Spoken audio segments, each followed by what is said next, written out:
If you would like to get your song reviewed, dear listener, there's the Filthy Capitalist option. As Sori says, $125 gets you straight to the head of the line. You don't have to be a part of the alliance. You don't have to be part of the group. Wait a minute. And the biggest thing is you don't have to wait. You hop, skip, and jump right in front of everybody. $125 gets you there. You do that 3 times, and you get mashed down to the $75 rate for perpetuity. Yes! Also, there is a band review option. So if you've got a band and you're trying to get your band some exposure, hit me up at vinsori@gmail.com, and I'll show you the details about how to pull that off. You can also jump on Patreon, and there is a option on the tiers to be able to get your band reviewed. Yep. Obviously, we can't lie to you, so we can't guarantee a positive review. Get what you get. It's just rubbish. Rubbish. Rubbish. That's British for garbage. My favorite is the community option. $1 at the gate gets you in a Patreon. You get to join an alliance. The alliance joins their points together, and that helps determine what songs that we do. The alliances hang out on Discord. Message me on Patreon to get the link. And they do all kinds of other cool things. They do Minecraft, Dungeons and Dragons. Yeah. It's really a community within the community. Anybody can go in the village, facebook.com/Vin and Sori. There's 160,000+ people on the channel. What's cool about the Discord is that it offers a real opportunity for community connection, friendship, that type of thing. And it's on Discord, so if you're not a Facebook person, it's for you. You start off at $1. Right. Plus you get exclusives. Sori and I are working on a song. So the first 15 seconds of that was on Patreon. Also, at $15 tier and above, when we actually debut the video, they're going to be there live with us. There you are, dear listener. Buy our merch. Buy our merch indeed. A child shall lead them. So buy our merch. Yes, All right, you dear guys. listener. Anarchy 99 is the alliance that is up next. The leader of that group is Negative Vibes. The song is called Swan Song, and the name of the band is Bane. All right, and the Anarchy 99 says the winner of the Anarchy 99 hardcore punk and pop punk poll is the Swan Song by the Massachusetts-based hardcore band Bane from their 2005 album. The note: this track was submitted by SGS1118. Yo, SGS he be how does he get all these things to win all the time? I feel like SGS gets his stuff pushed through a lot. Maybe the group is a smaller group. We gotta, if you're in an alliance, you gotta reach out to SGS and figure out how he gets everybody to go along with his stuff. Hey Riv, do me a favor and check on Franz real quick. He said like there was like some gunfire or some shit in his neighborhood. He said that like 2 minutes ago. So like if you could like check on him, I can't right now because you know what I'm saying, but check on him, make sure he's good. Okay, which is I'm sure he's good, but just for me, just check, make sure he's straight. Okay, all right guys, here we go. Bane. Swan Song. Swan Song is I thought it was literally their Swan Song. Okay, Swan Song, Bane. You got those lyrics? Can you send them? Yep. All right, cool. Here we go, guys.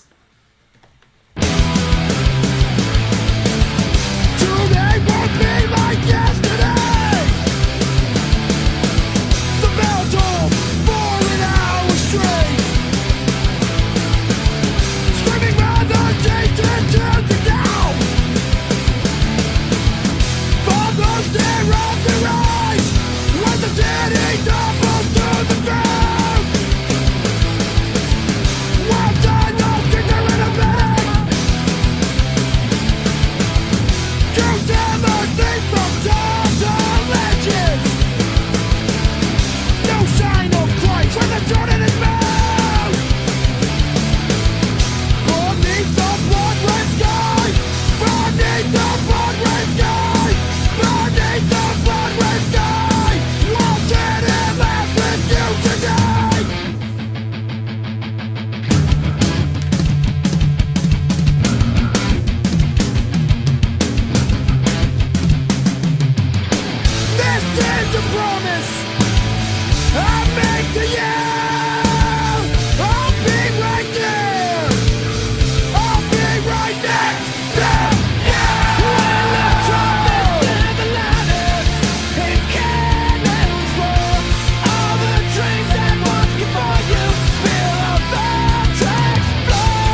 Amazon account is up and running now. We are selling our formula officially. It's amazing stuff from Europe. Made in Germany. Sold in America. Highest standards there are. In America, the standards haven't been updated since 1980. It's super weird, like older than me. In Europe, they update safety standards basically every year. This formula is top notch, great for the stomach, great for constipation. This is a great product. If you happen to want to purchase it and join us on our journey, then grab the link in the description. If you do and leave a review for us, send me a screenshot at vinandsori@gmail.com of your review after you have received the product. We will put your name in a hat. Song reviews are going to come out by some of the people that have left reviews. Don't forget to send us a screenshot of your review once you get the product. Now a word from our mascot dressed as a pirate, Fuji. It's a deal of a deal. Whoa. That's Swan Song by the band Bane, which is now in which is now made my playlist. Yeah, it was kind of sad in a way.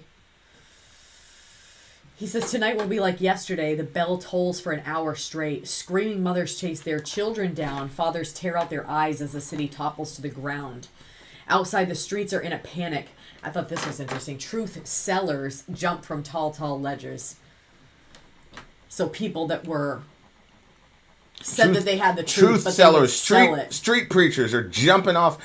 This. Well, he didn't say truth tellers. He said sellers, which makes me think like people, religious people making money off of. You remember that group of people that they were like, oh, it's going to be the end of the world, and everybody was supposed to give their money, and then after they were like, we're not financial advisors. Came out that they were.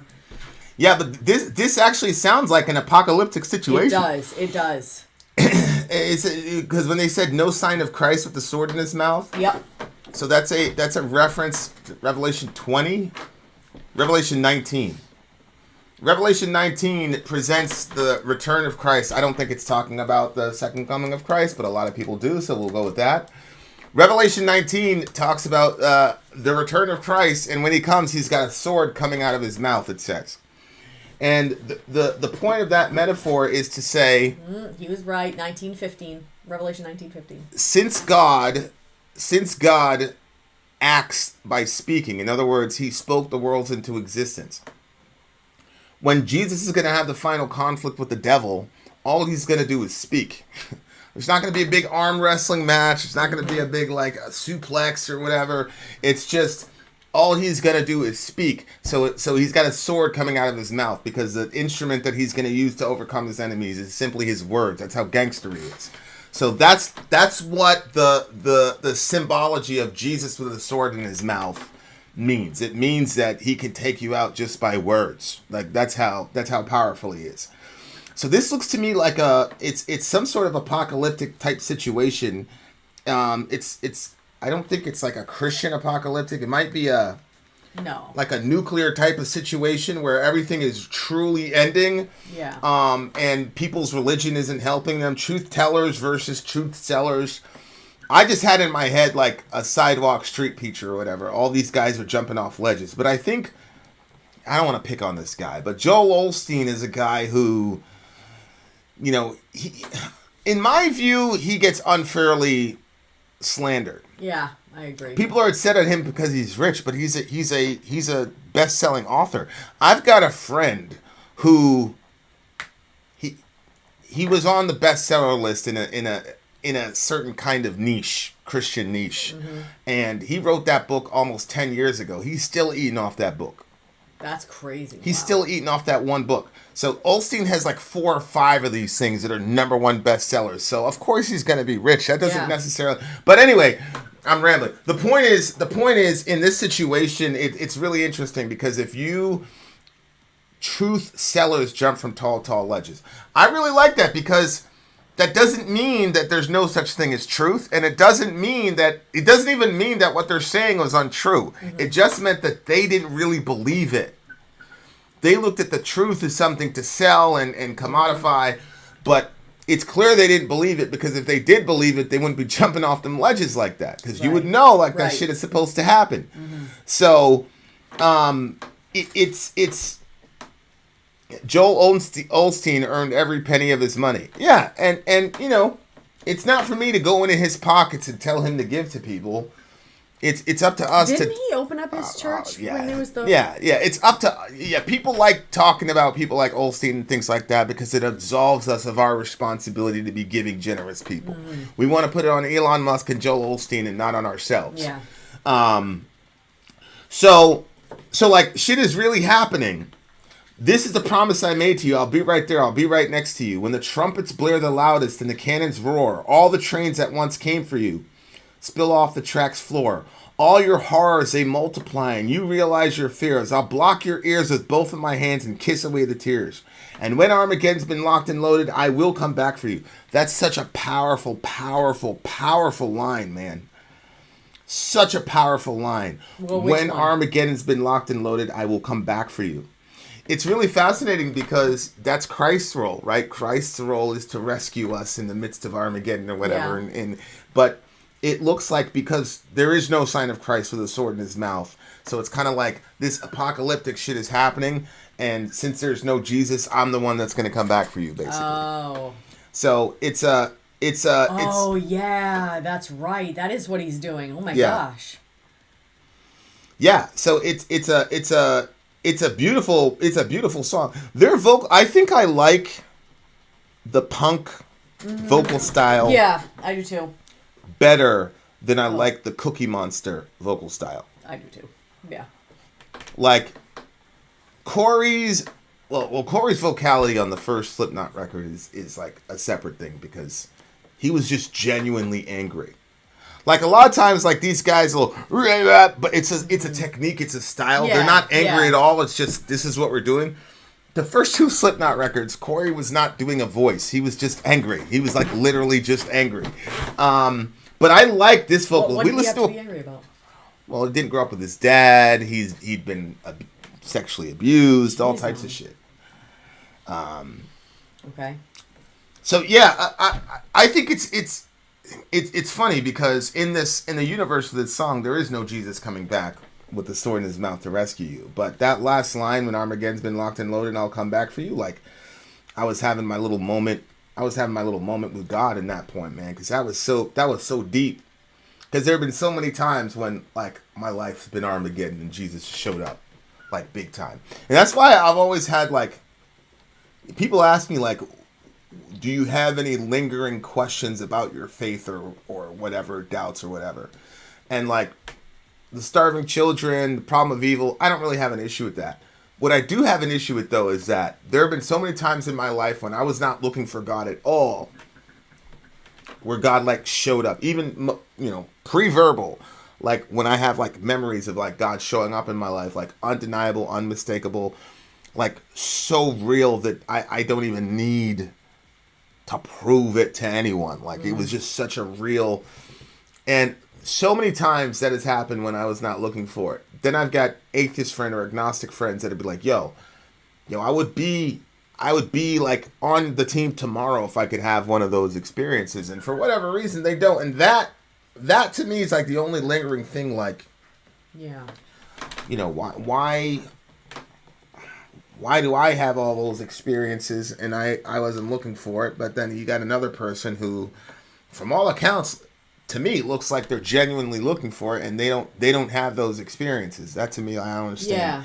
Yeah. I don't understand that kind of, like, because it's so undeniable. Like, I cannot imagine people. I mean, most of the experiences I've had, I don't talk about. I can't imagine people having some of the experiences that I've or we've had with God and denying it. Like, it's just it's so hard to do once you've like opened that Pandora's box. It's so hard for the thing to get put back in. That's why like when I was in high school and all that, I'd be like, yeah, like I'm an atheist, blah blah blah. I was telling everybody there's no God. I got mega dark. I remember I was in this club one time and I was seeing some crazy shit like right in front of me, like, oh my God. And I remember hearing, you don't belong here. You don't belong here. And it was so crazy because like the music is loud, the drugs everywhere, alcohol, there's shit like happening like 5 feet in front of me that I'm just looking at like, I mean, the place was going crazy. People were like, oh my God, blah, blah, blah. But I was just looking at shit like, it's probably because I was kind of fucked up too. But I was just like, yo, what the fuck is going on here? Like, why is she... And then it was just like, yo, you don't belong here. And it was just like it's so hard to explain. It was just such a practical but very powerful voice. And it was very matter of fact, but it was also very serious. Like, it was just a crazy, crazy situation. I stayed there, though. I mean, there's no way I was going to leave that situation. But, like, I just kept having those experiences when I was trying my hardest to go as dark and as deep into the opposite of how I was raised as possible. The more I did that, the more, like, powerful this presence would be. I was, like, being stalked. Like, it was crazy. And, like, I'd have these, like, man, just leave me alone type of, you know, whatever. And he wouldn't leave. It just wouldn't leave. And so, like, I had no choice at some point. Like, how are you going to deny, like, so yeah, I always have those, like, yo, I know some people that, in my opinion, if they had 30% of that experience that I had, they'd be on the team tomorrow. But that's my opinion, and I'm taking what they say at face value and all that other good stuff. But, yeah, man, this song was crazy, man. Like, I love those, like, but I think that pledges of loyalty. I think that there's a reason why, like, Footprints in the Sand poetry, that poem about, you know, you're basically going through life, it's very difficult, and the person, like, looks back in the sand and sees that there's only one set of footprints, and they're asking God, like, oh, why is this happening to me? And then God, basically Jesus said it was that when stuff got the hardest, I didn't leave you. It was then that I carried you, basically. So I think that the reason that became so popular and there were so many people that like that is because it's relatable, that when you're in the middle of the situation, like, the guy looked at it and he was like, how could you have left me at my most vulnerable point? I mean, like, this was the worst time you could have left me. So I think when you're in the middle of something, it definitely, you know, maybe the way that people experience something, but, like, hindsight, you know, like, hindsight is 20/20. Like, maybe a lot of people end up looking back and be like, oh, actually, he was talking to me. Mm-hmm. Like, there was some pursuit going on there. Yeah, but I love those pledges, like, I'll come back for you. I love shit like that. Mm-hmm. Like Lord of the Rings with the Gandalf. He's like, I forgot. He said, look to the west or whatever. It was like part 2, and then they were getting fucked up, and then all of a sudden people were like, yo, it's Gandalf, and he came down, he came through in the clutch. I was like, yeah, get it, Gandalf. I remember I was in the movie theater, man. That was a pretty cool scene. If you've ever been to the movie theater in New York City, bro, the light. It's an interactive experience, because, like, there's no, like, people talk all through the movie. They yell, they scream, they whoop. It's a very interesting experience. My ex used to hate everybody down there. Like, well, shut the fuck up. But it was a really cool moment when Gandalf went and did his thing, like, to hear all these ghetto people go, yeah, Gandalf, get them niggas. It was great. That's what it reminded me of. Like, yo, I'm coming through. Yep. But yeah, there's never been a time when Jesus hasn't come through for me. Never. Not once. Not one. What did the man say? 62 years I have served Christ, and he has never betrayed me, and I will not betray him today. Then they killed him. Shout out to the homie. Okay. I love this song, man. I love this song. I don't know, man. Like, I don't know what I'm gonna do. I don't want to give 2 10s back to back. Well, the rule is if the song ends up on my phone, it at minimum gets a 9.8. So we'll go with that. A 9.8, dear listener. I'm going to match a 9.8. You guys, My Chemical Romance is up next for Anarchy 99, so we will be right back. Yes. Oh, that's why you thought it was Angelina instead of Winona Ryder. That's true. I said it was Angelina Jolie in that movie. It was Winona Ryder who... I think Angelina Jolie was in that movie, but the person in the bathtub in that scene was Winona Ryder. That just shows you...